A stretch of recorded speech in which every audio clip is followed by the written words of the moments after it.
I loved it, and I love that it's like just out of nowhere. You're just like, wait, what? BD here, welcome back to the YouTube channel, and in this video, we are talking about episode 5 of The Penguin. I'll share my full thoughts on the episode, including a review score out of 10 at the end of this video, so go ahead and drop yours in the comment section now. I'll share my predictions for where I think this show is going, and some major implications about a new Gotham City we're going to see in The Batman Part 2, and there will be some insights from cast members and the showrunner of The Penguin, breaking down key moments of this episode. That's right, we got the Penguin cast on the channel for this video, my friends. So go ahead and subscribe to the channel because we have now blown past 27,000 subscribers. Thank you so much for that. Let's jump in. After the first 4 episodes, The Penguin had absolute banger opening scenes. I think episode 5's weak point is actually the opening scene.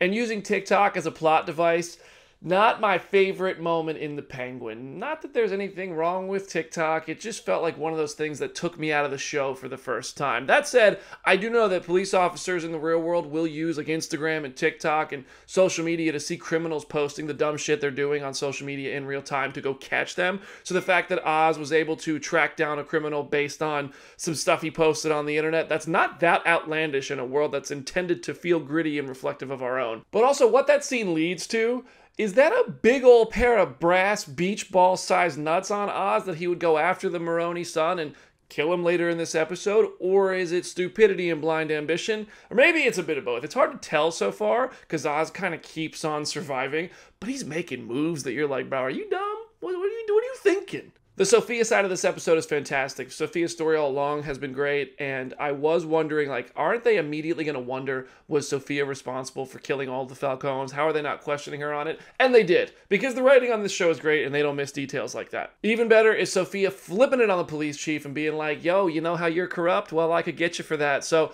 I thought that was fantastic. I'm not going to lie, I was hoping Commissioner Gordon would show up in this scene, because I was like, oh, the Gotham PD's here. Maybe we're going to see Commish. No, we can't, because it would be weird to have the commissioner show up and not question Sofia. He's not a corrupt Gotham police officer. He can't be leveraged by the Falcone crime family and their legacy of corruption with the Gotham City PD. So it made sense the police chief was there, and that just goes to show everything that Commissioner Gordon is up against. In fact, I want to say, this show has done a ton to enrich the Batman universe, and everything Pattinson's Batman and Jeffrey Wright's Commissioner Gordon are going to come against in The Batman Part 2. Like, what we saw in Arkham in last week's episode and what we saw with the police chief, like, those details are really enriching this Matt Reeves Gotham really, really nicely. Now, I know this is going to sound like a criticism, but it's really not some big hypercritical thing. I'm just saying, this felt like the decompression episode. I thought episode 3's ending was the end of the first act, but then we got that pivotal episode 4 with Sofia's flashback, which I would say was the start of the second act, but that first scene was the true end of Act 3 because it informed us that Sofia knows about Alberto. So this felt like the pressure cooker was released and we had to slowly build back up. So it was a bit of a slower paced episode that saved its punches for the end. And if we didn't have that Sofia backstory episode, the vulnerability and the triggers that exist for Sofia, which make us look at her differently in those first 3 episodes now, we look at her that way now in episode 5, they wouldn't hit the same. We needed that episode, and this is just sending the show in an incredible trajectory for the second half of the season. And like I said, this wasn't all slow. Oz literally tried to have Sal Maroni killed and lit Sal Maroni's son and wife on fire and killed them.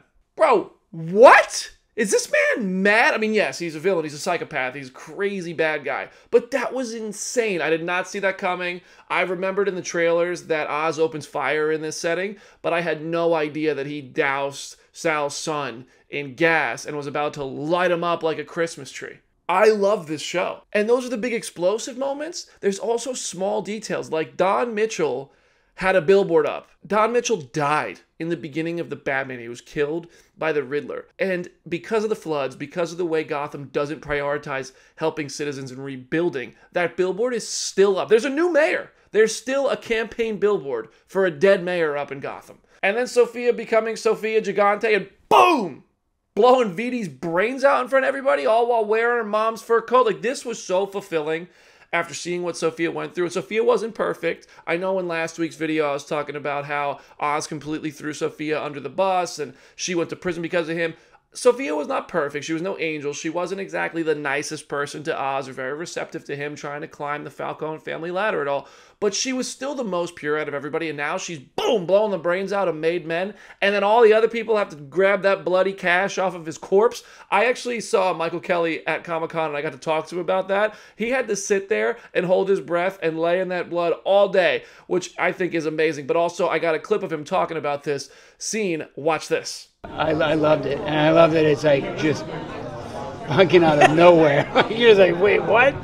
You know, whereas on one hand you're like, okay, something bad's gonna happen between the two of them, but then the way it happens with the expedited nature of how it happens is you're just like, oh shit. I didn't see it coming. It's very, very surprising. Yeah, I thought you guys. Oh my god! It's like, Took me by surprise. He finally worked it out. And somehow, Sofia killing Johnny surprised me less than Sofia teaming up with Sal. It makes perfect sense, but I did not see it coming. I thought for sure she was walking in that door like a hitman assassin to, boom, blow his brains out just like she did Johnny. This is what the legendary Cristin Milioti had to say about that. Well, I think it's sort of like multi-layered, but I would say that like the two strongest parts of it are that it's like the move, because she needs that alliance. It's like a power. It's strategically like the right move, and it's like another way to disrespect her dad. And I would say like that's probably the biggest one. And also she's like very smart and knows what she has to do. So I think it's kind of like delightful that they both that it's like killing two birds with one stone. Prediction time. First of all, the ending of this episode was awesome because Penguin found his lair. He's about to expand that abandoned trolley world into his lair, and I think that's a really nice touch. I actually got to talk to showrunner Lauren LeFranc about that, and what she said is very, very interesting.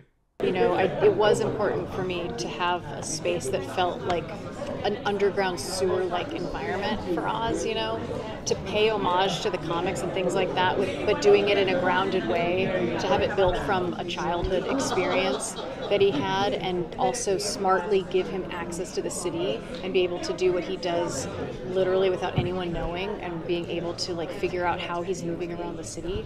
It just felt right and connected, and obviously we start to unpack more of the meaning of that place and all of that, and to kind of loop it into his origin story. All these details not only affect the next few episodes of The Penguin that we have left, but the Batman Part 2 is going to be hugely built on this lore that we're getting in The Penguin. The Penguin can pop up at any moment from his underground world. That's a huge threat. What we saw in Arkham, Bruce Wayne / Batman is going to have to deal with that if he ever finds out how twisted things are when he sends a villain there. Is that going to sit well with the guy? And also, the Gigante family is going to be a huge threat, and it's led by a person who is so smart that she could probably figure out Batman's identity if she ever even wanted to. So all those things that are happening in The Penguin make the Batman Part 2 more exciting than it ever was after the Batman 1. And I like the Batman. That's not a slight at the Batman. The Penguin is just doing such an excellent job of world building. More specifically to this show, though, I think Sal's cooked. I know he yelled into the phone, "You are cooked!"